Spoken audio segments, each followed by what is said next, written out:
now we can start. So a very warm welcome from Air India team and NMR team. And I'm very glad to see Dr. Shashank Tripathi. He's a very old friend, and at present he's an assistant professor at IASC Bangalore. And I'm very grateful and thankful to him that despite the very busy schedule in COVID times, he agreed to be a part of this lecture series.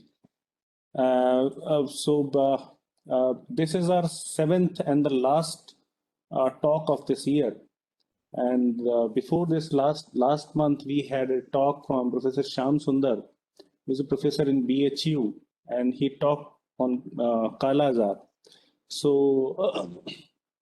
just to change the flavor from parasitology to virology, today is Dr. Shashank with us. So before he start, I would give a brief introduction of him.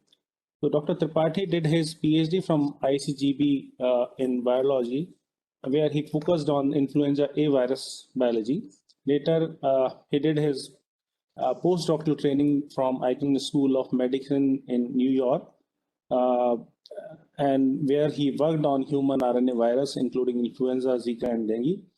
He moved back to India in 2019 and joined microbiology and cell biology department of Indian Institute of Science, Bangalore, as an assistant professor. His lab in IAC is in the Center for Infectious Disease Research, where he also oversees the operations of viral BSL-3 facility. He has been awarded a prestigious DBT Wellcome Trust India Alliance Fellowship, Intermediate Fellowship, and Infosys Young Investigator Award, and several others where I'm not going by name. During the COVID-19 pandemic, his lab has been actively conducting research on the development of COVID-19 antivirals and vaccines, and some of the data he is going to discuss today.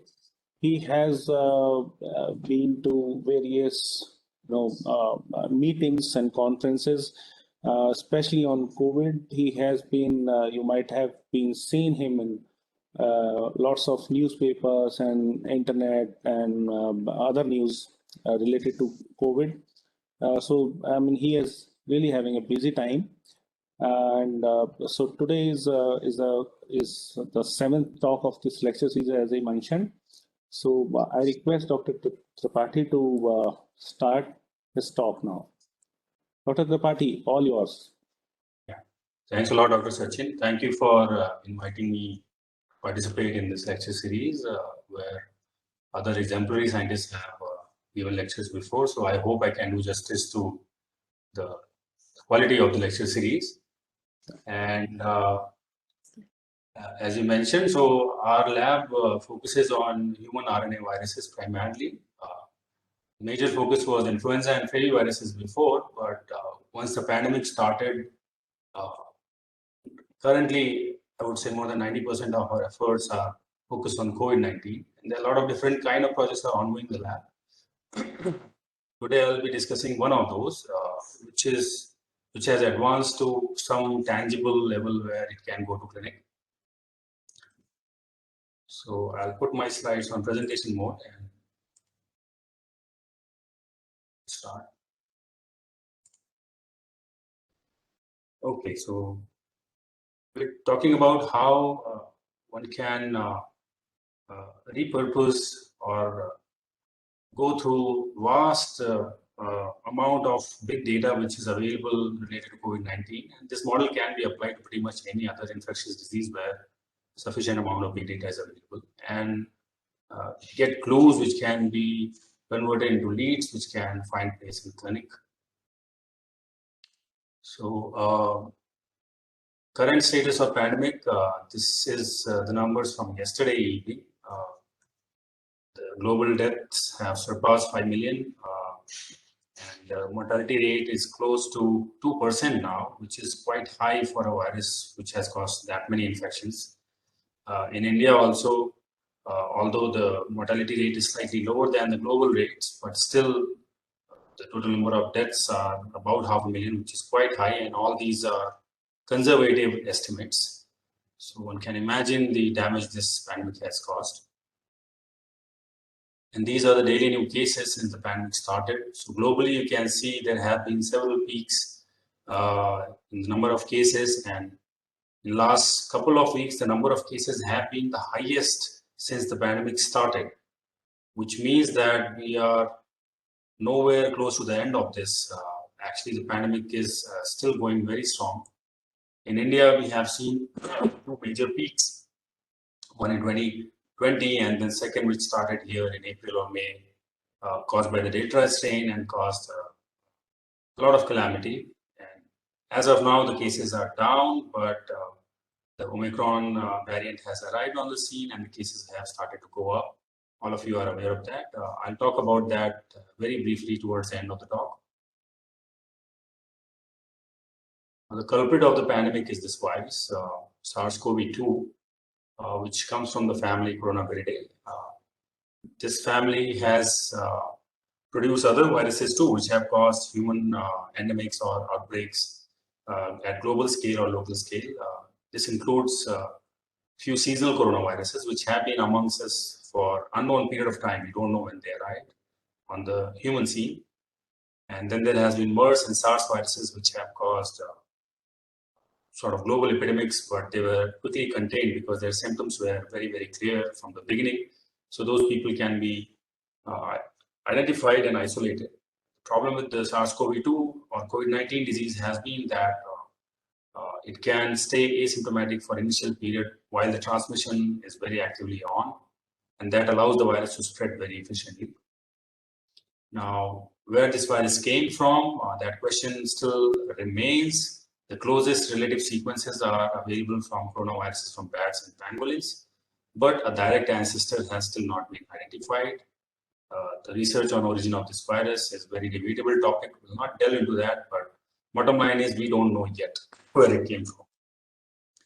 It has this unusually long single-stranded RNA genome, which is ready to translate its positive sense, same sense as the mRNA. And it makes at least 30 proteins, but a recent study has come out in Nature which shows that the number of proteins can be much higher. Close to 55 proteins are made, many of the proteins not characterized at all. But the major focus for all of you or everybody who has remotely been interested in the subject is the spike protein, which is a protein which allows the virus to bind to the receptor on the host and enter. And this is the main target as well as component of all the vaccines which are being administered right now. So what are the four pillars of COVID-19 management? First and most crucial is diagnosis. Second is prognosis. Third, vaccines. And fourth, antivirals. On front of diagnosis and vaccines, tremendous progress has been made already. And these are the major tools of fighting this pandemic, preventing its spread. When it comes to prognosis and antivirals, the progress has been a little slow. In last couple of weeks, few antivirals were approved by FDA, so we are now a little bit more confident on antiviral front, but prognosis remains an unmet need. They are not very specific and accurate markers of COVID-19 prognosis. So our focus was on these two sort of unmet needs of COVID-19 management. If you look at vaccines, this pandemic has been a driver of innovation in the vaccine research field. We've seen the first nucleic acid-based vaccines, mRNA vaccines, which are primary vaccines given in the Western world. And now soon, I think we're going to have a DNA vaccine first of its kind in the world, which will be administered in India, developed indigenously by Zydus Cadila. And most of us have got the viral vector vaccine, the Covishield, which we are getting, but then there are whole virus split vaccines too, or localized vaccines such as the Covaxin. So a variety of vaccines are available. All of them have comparable efficacy and protection. If you are vaccinated, it is going to protect you from severe disease. If not, it can provide sterile immunity. For antivirals, during the initial days of pandemic, only drug available and approved from FDA was remdesivir, although it had debatable efficacy in clinic. Still, it was very much in demand, still remains so. But other options were antiparasitic drugs such as ivermectin, chloroquine, and other antivirals such as lopinavir, ritonavir. All of these drugs, although they failed in controlled clinical trials, they still found widespread use in clinic by doctors. And then there were drugs such as interferons and dexamethasone and tocilizumab, which are basically immunomodulators. They do not target the virus, but try to modulate the host response so that it can act against the virus, or it can prevent severe immune response against the virus. As I mentioned, there are a couple of drugs, one from Merck, molnupiravir, which is a nucleoside analog, and Paxlovid from Pfizer, which is a viral protease inhibitor, have recently been approved, and they have much better clinical efficacy when compared to remdesivir. Maybe not very good on their own, but when compared to previously available drug, they are much better. So we have more tools in our fight against COVID-19 as far as the antivirus goes. But more is desired at this point. Now, talking about COVID-19 big data, so every aspect of this pandemic has been recorded at large scale, and a lot of data has been generated, whether it is the tropism of the virus, its migration of infected individuals, migration of the virus, its epidemiology, its host interaction, expression of its genes, as well as effect on host gene expression, the clinical aspects of it, and the kinetics of immune response, antibody response, T-cell response, viral load, etc. And multiple tools for generating these data sets have been applied. Issue is all of this has become a data dump. Basically, it's become very hard to parse through this data and make sense of it. And that's what we aimed at, that instead of generating more and more omics data set, we should try to focus on what is already available and try to make sense of it and make useful leads. So how to do that? So for that, this is an important slide I want you to understand. So how the COVID-19 disease progresses. So here we see the course of infection in an individual. Say week 1 would be considered early up to week 2. And after that, if it continues, that will be considered as a late phase of the virus infection. And it's a respiratory virus which enters through the upper respiratory tract, and where it will first of all infect the airway epithelial cells. Now, you can have a mild or moderate disease which can clear on its own, but if it doesn't clear, it can turn into severe disease. And what is the link? What is the distinguisher which sets the course of a mild disease or a severe disease? So it's basically our own immune response. So once you get virus infection in your upper respiratory tract epithelial cells, for example, in your nasal epithelia or in your trachea, the first response produced by cells is called interferon response. And interferon are a set of proteins which are basically cornerstone of our innate and adaptive immunity. They pretty much control everything. And once those epithelial cells will produce interferon, they will drive expression of other chemokines which will recruit other immune effector cells at the site of infection. They will produce more interleukins which will further potentiate adaptive immunity, both T-cell and B-cell mediated. Now, if all of this is very well orchestrated and goes well, like the yellow band here, then the virus infection will be cleared and your immune response will be very well balanced and you'll get rid of the disease. However, this virus has tendency to interfere at every step of the way. It shuts down interferon response. At the same time, it stimulates some of the chemokine production, and then it interferes with a lot of downstream adaptive immunity. And it tries to escape the antibody immunity response as well as T-cell immunity. So because of all these dysregulations, often you lead to cytokine or chemokine storm, which basically is an exacerbated host response, which mediates the severe disease, which is often the cause of lethality. And this is seen more in case of people who have pre-existing comorbidities. Now, looking at this, if all these events are interlinked, say interferon response followed by the chemokine response followed by the interleukin response, then very early on, what kind of gene signature is present, it can predict in which direction the host response is headed. Is it headed in a proper direction where the infection will be cleared, or is it headed in a wrong direction where you'll end up having a severe immune response and severe disease? So how do we understand that? So that has already been explored by, again, a lot of multiple omics platforms, say protein interaction, proteomics, transcriptomics, CRISPR in RNAi. A lot of technologies have been applied to understand this very early on interaction between virus and the host response to the virus infection. And this is the, say, connectome between different kind of data sets back in December 2020, and more data sets continue to be generated. In April 2020, you can see the number of studies have gone further. We have not chased it after, but right now it stands even more complex. So there are a lot of tremendous amount of data which is available. But we started our study sometimes during December 2020 or November 2020, and we looked at the transcriptomics and proteomics data, which can inform us what kind of gene expression signature is present here in the upper respiratory tract. So the first part of the project is about COVID-19 prognosis. And now prognosis current methods, basically they involve looking at increased D-dimers in your serum, or increased IL-6 production in your blood serum, or they require you to visit hospital and get a chest X-ray or CT done if the disease is more advanced.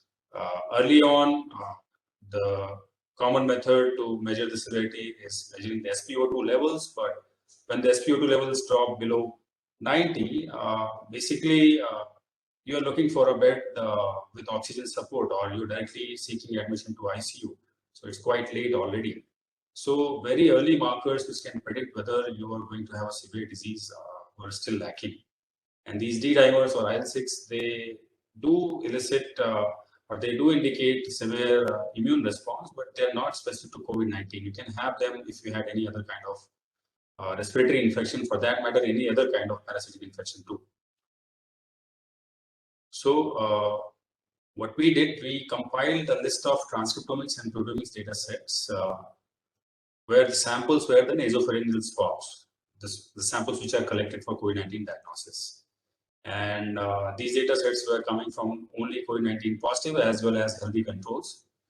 And then we combined all of it and applied our own meta-analysis pipeline. Basically, we had total 7 data sets. We first filtered data by fold changes and then applied further cutoff based on key values and p-values. That shortlisted the genes to highly confident genes which are definitely upregulated in these data. Then we did overlap analysis and further selected genes based on cumulative score, which basically told us which genes are the ones which are most consistent across different data sets. And then we further went on to do experimental verification that whether our analysis is in right direction or not, and what clues can we get out of it. And in the end, that analysis allows us to identify prognostic marker as well as therapeutic targets. So what you see here is 4 transcriptomic data sets and 3 proteomics data sets, and their pairwise overlap, and how many genes are shared between these two, and what is the confidence or significance of that overlap, which is shown here as well. And all the genes which are shown in red, they are highly confident, followed by the one shown in yellow. That means their overlap is very strong between respective data sets. So we shortlisted these red and yellow set of genes based on their p-value, and that ends up with about 566 genes. Now these genes include genes which are present in transcriptome as well as proteome.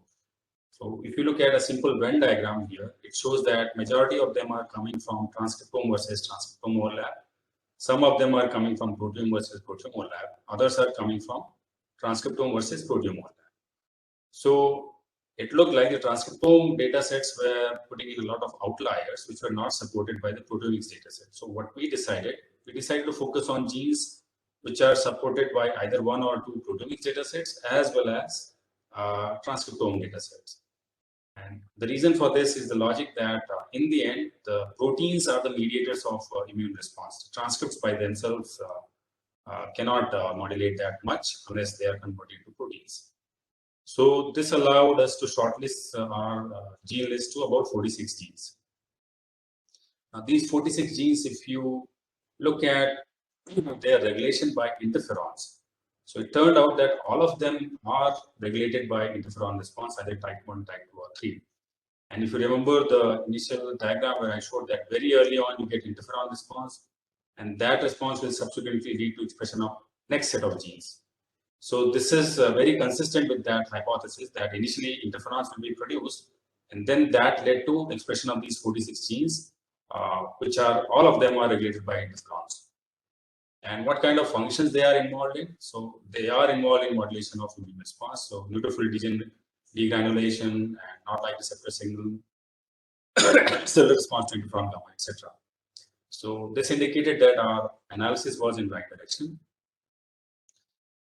But we wanted to further shortlist and distill the gene list and focus on really consistent genes. So for that, what we did, we looked at the gene expression upregulation at transcript or protein level, the shortlisted 46 genes. And then we calculated cumulative scores. The red indicates that this is the level of their upregulation in a particular data set. And this is the cumulative score list. Now this gives a ranking to different genes with their maximum confidence in their upregulation as well as presence in transcriptome and proteome data sets. So from this list, we selected top 12. And also we noticed that in the top 10 genes, there were a couple of S100 family genes. What are these families? Genes, I'll talk about them. So lower down the list, there were a couple of more S100, so we also considered them for validation. And then we took one gene called thyroidoxine. This will be discussed towards the second half of the talk. Because this was, although not upregulated to very high levels, but it was consistently present in all 7 data sets. Now, what we did, then we took a patient cohort from a COVID-19 diagnostic facility here at Center for Infectious Disease Research, where I am. We also run a COVID-19 diagnostic lab. And from there, we took samples, the nasal swabs, which were already received for COVID-19 diagnostic purposes, and the data was available. We took negative, half negative, and half positive samples. And within that, we took asymptomatic and symptomatic cases. Now, asymptomatic means no disease whatsoever. Symptomatic means really severe symptoms like difficulty in breathing, hospitalization, or SARI-like symptoms. And we tried to keep the average age similar in all groups, between 42 to 44, and also the number of males and females not too distant from each other. And age group distribution is shown here. So minimum age was 30, maximum was 60. And then in this set of nasal swabs, we went on to validate expression of these genes which are shortlisted here. And this is the data of validation by RT-PCR.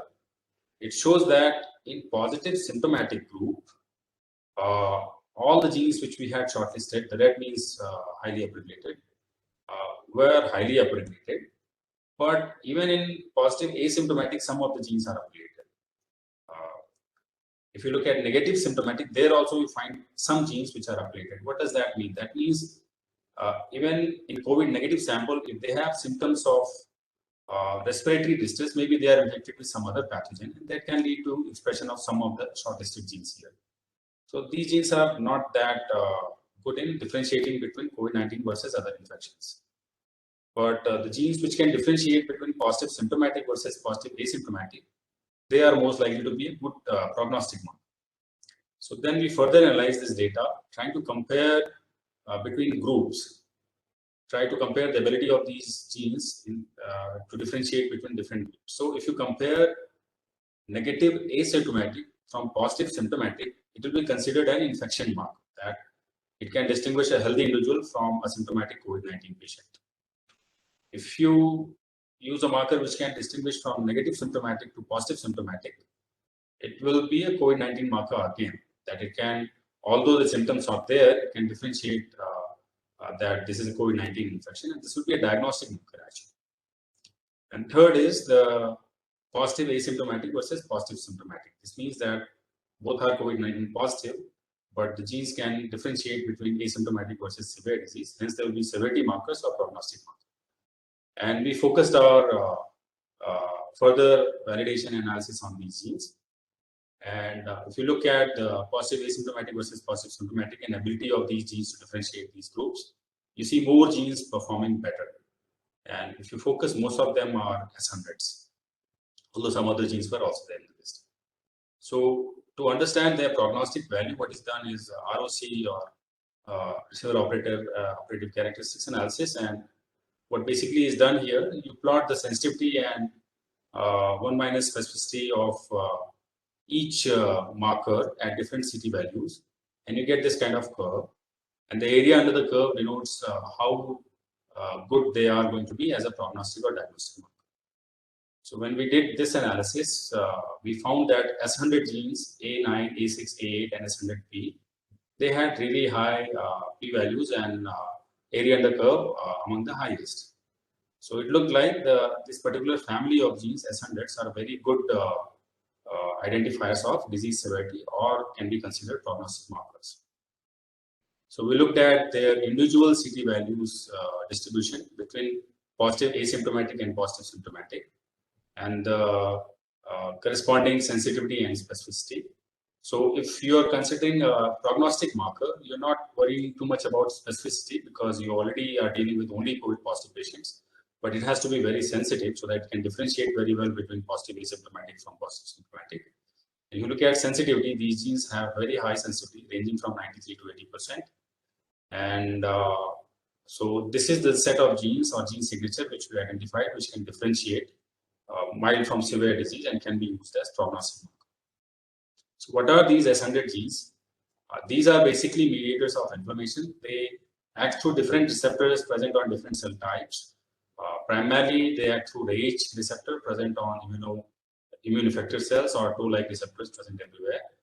And through all these signaling events, eventually they will lead to NF-κB activation, which produces further cytokines or interleukins. So if you remember again, so first interferons will be produced. Interferons will then produce, say, S100 genes, and S100 genes will then upregulate NF-κB pathway, which will produce interleukins. So this is like an intermediate link which we are looking for, which links the very early interferon response to late severe inflammation.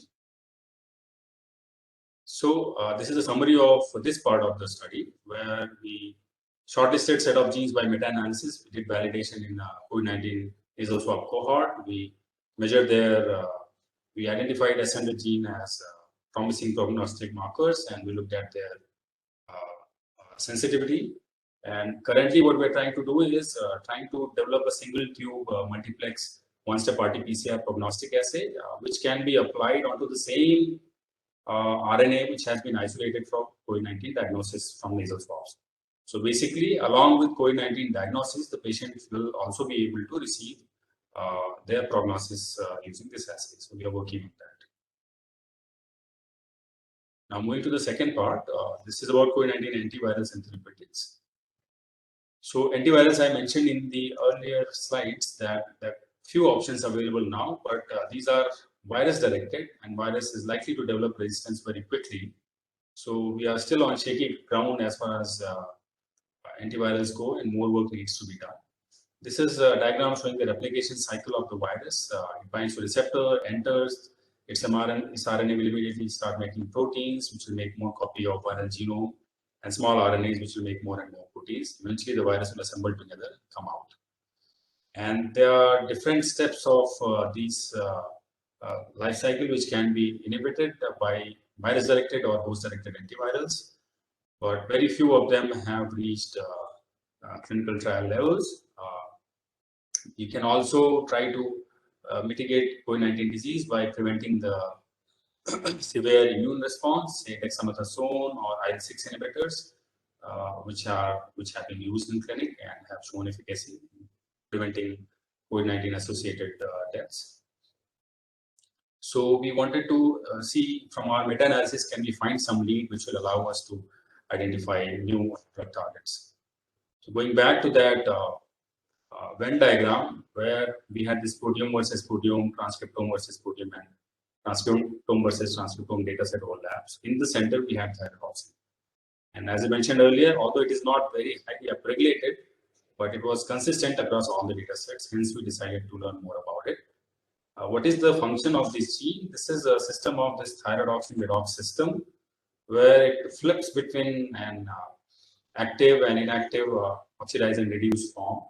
And this conversion involves formation or breakage of a disulfide bond in this protein. And that conversion is done by this enzyme called thyroidoxin reductase, TR.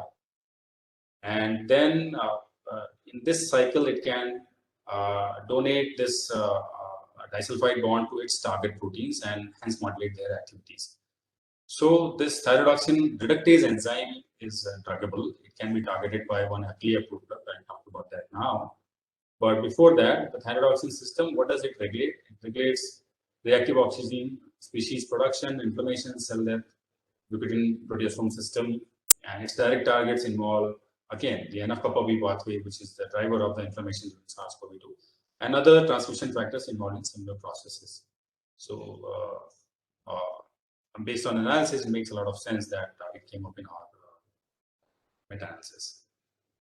Now, as I mentioned, there's a drug called Auranofin, which has been around since more than 30 years. It is FDA-approved drug. Its target is thyroidoxin reductase. So basically, it will lock thyroidoxin into oxidized state, and its downstream processes will be inhibited. And this has been in use for treatment of rheumatoid arthritis. It is a gold drug. It's a metal-based drug. And in limited number of studies, it has shown to be effective against some infectious agents as well, such as HIV and TB, as well as in cancer. Now, this drug is also available in India in generic form, made by Zydus Cadila by the name Goldar, and it's pretty cheap. So 10 tablets of 3 mg, this is orally available drug. It costs just 112 rupees. So we wondered whether this drug, whether thyroidoxin has any importance for viral replication. If yes, then if you try to block it with Auranofin, whether it will try to reduce virus replication or not. So we went ahead and tested that. First of all, we tested the toxicity of Auranofin and found minimum toxic dose. And we found that 1 micromolar of Auranofin was non-toxic in cells. So we took that dose. And then from reducing amount of that drug, we tested against virus infection in cell culture. And what you see here is effect of this drug on viral replication as measured by measuring viral RNA copy numbers in infected cells. And at 1 micromolar dose, it can reduce virus replication by close to 2.5 logs, which is more than 100-fold reduction. And this can be verified in HEK cells expressing the ACE2 receptor, where drug-treated cells show more than a log reduced infectious virus counts which are produced. Also visible in the viral protein production. So at 0.5 and 1 micromolar dose, the drug-treated cells do not show any visible spike band. So the replication is reduced. So based on these assays, the EC50 value of this drug is sub-micromolar, 0.29, and which is actually well within the range what is used for prolonged rheumatoid arthritis treatment. So this is a very good option to be considered, but of course it needs more validation. So we went ahead and tried to validate or test its efficacy in preclinical hamster model. And here, what we did, we took Syrian golden hamsters, which are very well recognized models of SARS-CoV-2 disease. So we treated these animals either in prophylactic setting, that they were getting Auranofin orally for 3 days, followed by that they were challenged with SARS-CoV-2 virus, or they were getting it in therapeutic setting, that after infection, the Auranofin oral treatment started. And on day 4, on both settings, we sacrificed the animals and looked at different parameters of virus replication. So the data here shows, first of all, the toxicity of this drug in hamsters. You can see at 1 mg or 5 mg compared to vehicle control, the drug is not toxic at all. The animals continue to gain weight. But if you look at the animal body weight loss due to SARS-CoV-2 infection, the red line here shows the loss of weight in control group of animals. And the blue and green lines show the loss of weight in the drug-treated group. So you can see both in prophylactic and therapeutic setting, the drug was able to prevent loss of weight. And we went ahead further and looked at the viral RNA copy load in the lungs of the infected animals. So this is the viral load in control infected animals, and this is the viral load in animals which were treated either prophylactic or therapeutically prior to or before or after infection. And in both cases, there is significant reduction of viral copy number up to 1 log in therapeutic setting. We also looked at lung histopathology. So This is a section of healthy lung, and this is a section of control infected lung. You see a lot of cellular infiltration and loss of epithelia in control infected animals.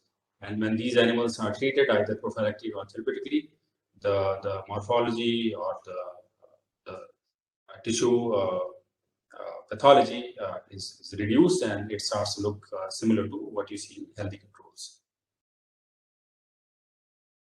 We also try to see whether or not thyroidoxine was upregulated upon infection. So indeed, as seen is the nasal swab of COVID-19 patient, in hamsters also, upon infection, the thyroxine levels go up. And we found that upon drug treatment, these levels were slightly upregulated more, but probably not enough. What is the mechanism of action? So it's a very well known, which is known to inhibit IL-6 production, and that's the mode of action as an anti-rheumatic agent. So we looked at the IL-6 production in drug-treated animals, and as compared to infected control, you can see there is significantly low level of IL-6. Now, remember one drug I mentioned, tocilizumab, which is a monoclonal antibody against IL-6, which has been used in preventing severe COVID-19 cases. That's a very, very expensive antibody treatment. This drug has the same mode of action, hence a very cheap alternative to that drug. Now, we are not the only one. There were several other groups across the world who came to similar findings about auranofin, and they reported different mechanisms as well.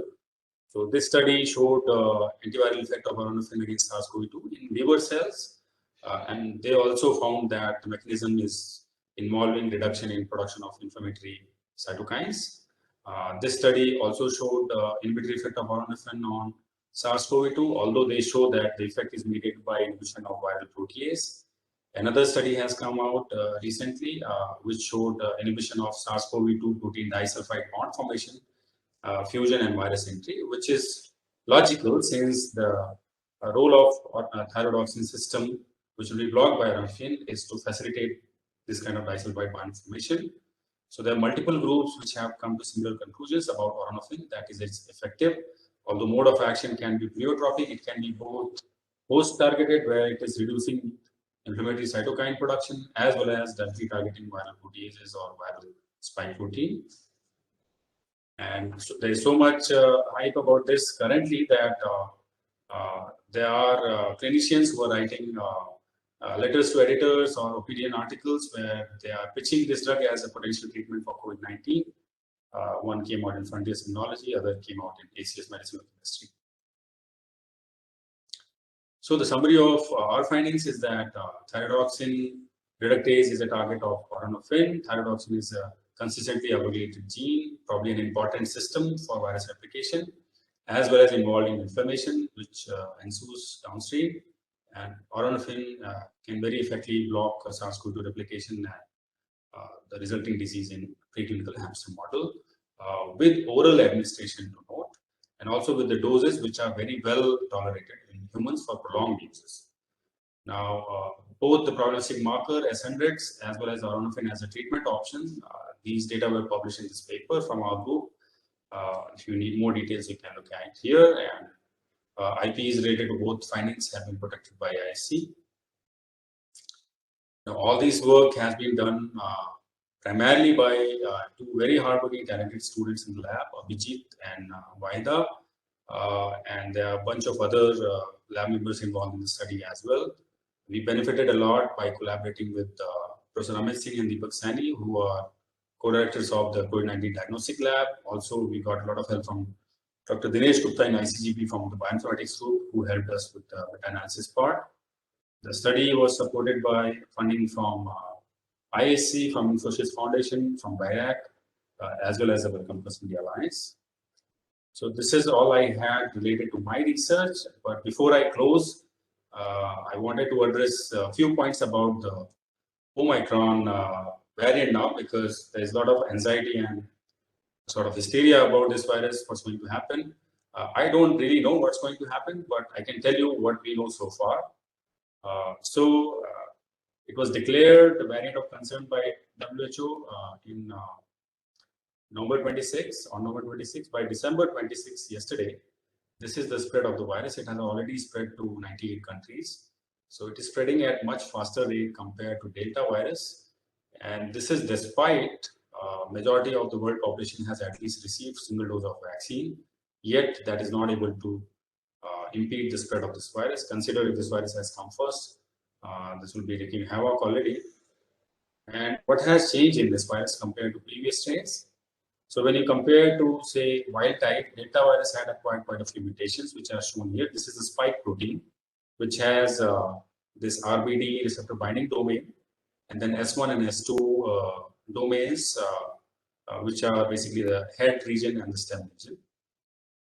But compared to Delta, the Omicron has acquired shockingly high number of mutations, more so in the receptor binding domain. And these mutations are possibly allowing it to bind to the ACE receptor more efficiently, which is facilitating its high transmission. Now, funny thing is, this Omicron is not a derivative of Delta. This is quite distant from Delta virus, and it is closest to the virus which was circulating actually last year. So late last year. So it is a distant virus and has acquired a lot of mutation. How so? We don't know. There are speculations about that. But important thing is, a lot of these mutations are in the receptor binding domain. So this is the top view and the side view of the receptor binding domain. You can see a bunch of mutations have appeared here. They probably are allowing tighter binding to ACE2 that may be facilitating higher transmission. They are definitely allowing escape from neutralizing antibodies. Some early studies have already come out which show that this virus can very efficiently escape vaccine-mediated antibodies, even the monoclonals which have been developed against viruses. Although the good news is that the T-cell response against this virus is still effective, which means that the vaccines which people have received, if they cannot prevent infection, they will surely mitigate infection and prevent the severe disease, which is already observed right now.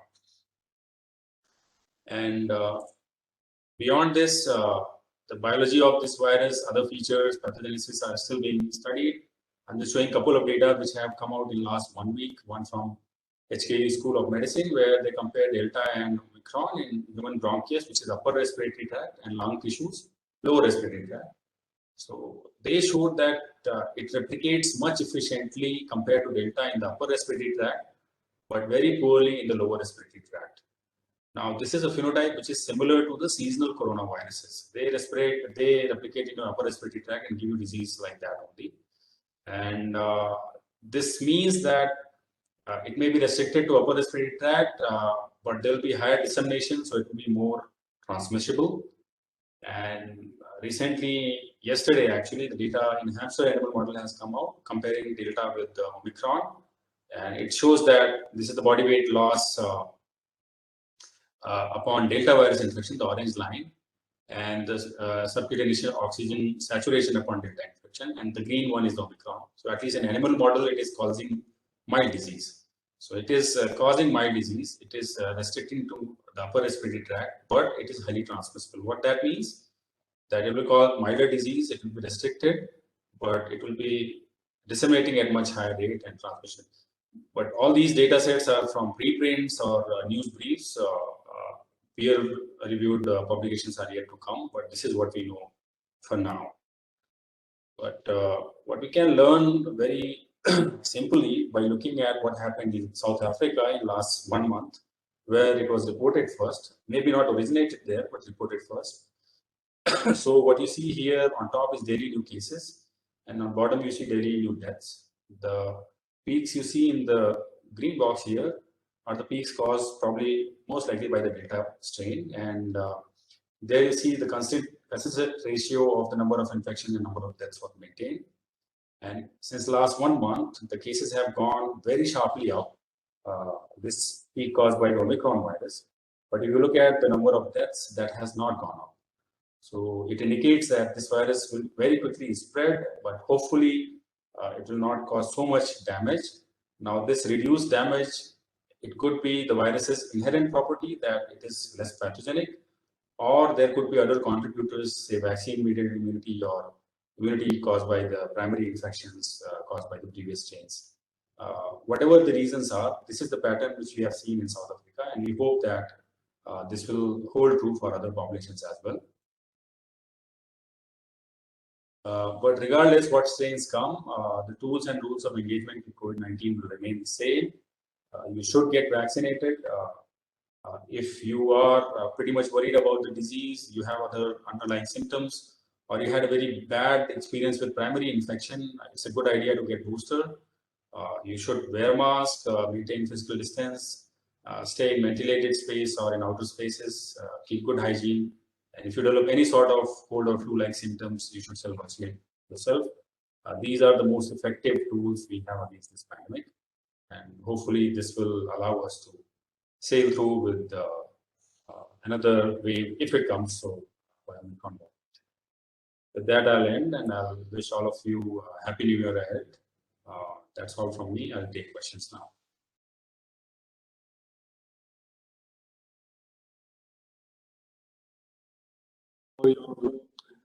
Talk and share your extensive data on COVID, and it's a relief to see whatever studies have been done in respect to Omicron, that it's not that lethal. Let's say whatever studies have been done. So we have some questions from your colleague first. So can you come here?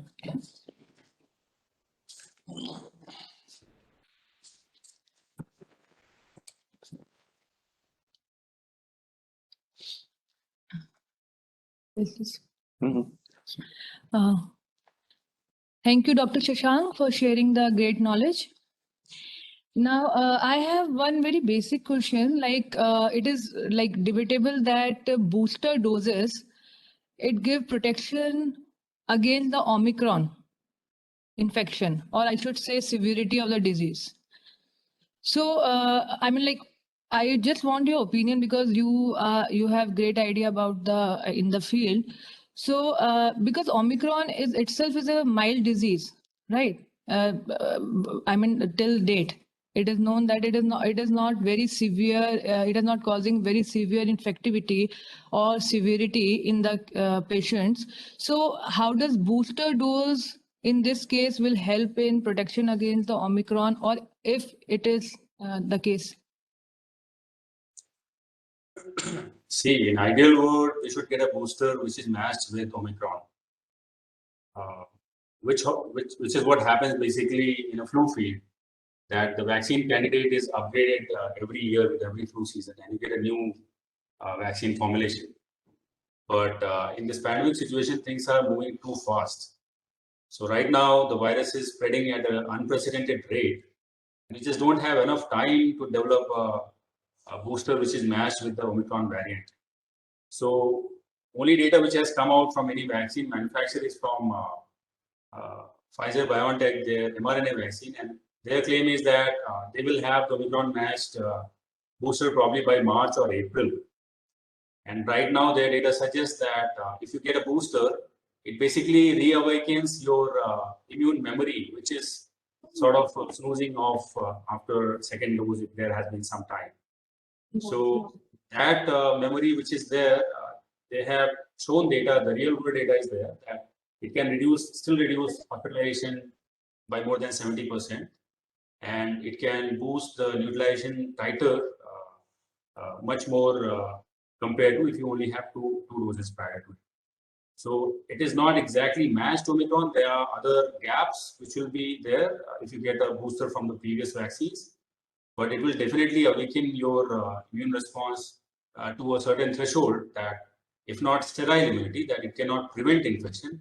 It will certainly mitigate any sort of chances of a severe disease. Okay, thank you, Dr. Shashank. Another thing I would like to ask you that the vaccines, like, I mean, like, it is a good thing to say that the vaccines that basically target the spike protein. So these vaccines are not as effective as the whole cell vaccine against Omicron? You mean the whole virus vaccine? The whole virus vaccine, right? No, so the issue with whole virus vaccine is that you get antibody response, that is true, against the varied antigens which are coming from different proteins. But you don't get very effective CD8 T cell response, which is the kind of immune response which helps in clearing infection. So the antibody response primarily responsible for preventing infection. Neutralization is basically preventing infection. Antibodies can kill infected cells too, but killing infected cells is primarily done by T cells. Now, whole virus vaccine, the inactivated vaccine, they are not that great in eliciting T cell response. Whereas spike, or for that matter, any part of the viral antigen, when delivered through, say, viral vector, which we get in Covishield, or through, say, mRNA, which is in Moderna or Pfizer vaccines, they will elicit both T cell as well as B cell responses. So one arm of immunity is missing there. So there is some trade-off, although you get immune response against other proteins as well, which might be helpful, but then you miss out on a very key component which is required for killing of infected cells. But the real-world data is that the Covishield or mRNA vaccines, they had much higher efficacy compared to the whole virus vaccines such as Sputnik or Sinovac or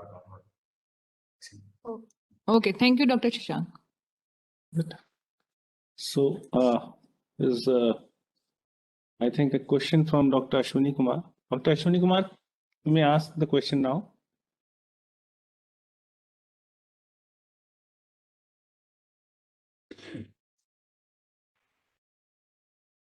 Yeah. Dr. Shashank, my basic question is that there is a lot of speculation that the Omicron may make this disease from pandemic to endemic, and which is normally the course. That's how the pandemics die off. So is this the beginning of the end of COVID-19 pandemic, in your opinion? And if so, why is there so much hype being created about boosters and vaccines, and Prime Minister coming on the media and alerting, and so many beds are being readied, and whereas your data, I mean, or the data that you have shown, although it is highly transmissible, but the severity is so low that we should not be seeing so many patients in the hospitals. And whether this fear is because of numbers of infections, and even the proportion is much less proportion is severe, but yet the numbers could be high in countries like India. Your reaction, please. Yeah, so I didn't show you the data on number of hospitalization, but the data is available from, I think, Gatinsburg community in South Africa, which is the most populous community there, and number of hospitalization went up pretty sharply. So people do seek hospitalization even when the Omicron wave is peaking. Good thing is that in the same proportion as was seen earlier in case of Delta, the number of deaths have not increased there. But like I mentioned, the reason behind that could be multifold. Whether the virus is less pathogenic, or because the majority of people have at least received first dose of vaccine. So that could be a contributing factor too. So why take chances? If the boosters are available and the data is already there that it will protect you from severe disease, and not from healthy individuals as well. I mean, I think in Prime Minister's address it was mentioned that people who have comorbidities, only they are eligible, and it is a very good advice. They should go ahead and take boosters to minimize chances of getting into a severe trap again. And as far as this is the end game of the virus or not, so we don't have that much experience with pandemic viruses. All comparisons which are being drawn right now, any other respiratory viral pandemic we know of is flu. And for example, the 1918 flu pandemic virus, the H1N1 original virus, it circulated up to 1950s before disappearing. So which way this will sit, we don't know. And despite all the predictions and the knowledge and analysis, I have not seen any study which predicted that there is going to be a Delta strain soon, or there is going to be an Omicron strain soon. So these strains will, like this, we should learn now that new strains will emerge out of the blue without any warning, with very different features, and we should be prepared to deal with them. And the tools which we have are public health measures, vaccines, and hopefully more antivirals in the future. But I don't see it as endgame, and I don't see any value in predicting or making prophecies which way the virus is going to sit, what is going to happen. I think people should avoid doing that. But just prepare, brace for impact, have all your tools handy. But let's see how it unfolds. It's hard to predict what is going to happen. Okay, thank you. Okay, thank you, Dr. Ashwani. So, Dr. Shashank, Dr. Ashwani is a director of one of the big and old institute, Vector Control Research Center in Pondicherry. Thank you, sir, for joining us. My pleasure. Thank you. Okay, so related to this, in continuation, there is an advisory where the booster dose is offered to frontline workers and old people with comorbidities. So don't you think so that old age is itself is a comorbidity? So without any certification of comorbidity, this should be offered to old people also?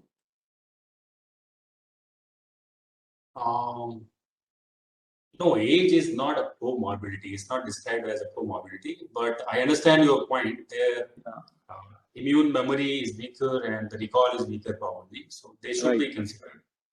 But I think the essence of this action is to identify the high risk groups first and prioritize that. I'm sure once they are covered, more and more groups will be brought in and offered boosters. Okay. So I don't see any more questions here. So that's a clear indication. That's a very clean presentation from your side. There's not much questions are here. So I really thank you so much from NMR team and Mera India team and from ICMR for your time and your talk. This is a very good experience, and thank you very much for educating us and other audience as well. This is a very much required, very timely talk in this lecture series, and I would request you whenever you are in your in Delhi, which is your hometown, you please do visit us, and we would love to meet you in person here. I hope this Omicron thing will end soon. So with this, thank you so much from our side. Thanks a lot, Dr. Sachin. Thank you for extending further invitation. I'll definitely see you once things are much more better in control. Thanks, and Happy New Year to everybody. Stay safe. All right. Thank you. Thank you so much. Bye-bye.